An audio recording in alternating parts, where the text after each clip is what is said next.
So what we have here is a recently acquired Craftsman air compressor, vintage Art Deco design. You can see the finned head. We acquired this from a gentleman. He was looking to find a good home for it, someone that was going to utilize it and give it some TLC. And luckily, we were able to obtain it. Okay, so we're gonna bring this back to its former glory. These fittings are almost always missing, replaced, that type of thing. The motors are generally not original. This one is. It even has power cord, original plate around the reverse side or the back side of it now. You can see the original power cord going in. Access plate. You know, we found many of them. We've seen many of them online, but never complete like this.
So what we did was we boiled this for 20 minutes. Okay.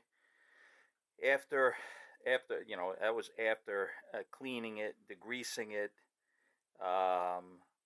polishing it somewhat, really cleaning it up, doing a very deep cleaning of this. Then we boiled it. Okay. So we got it to a point now where we're ready to blue it.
Okay, here we are, ready to assemble.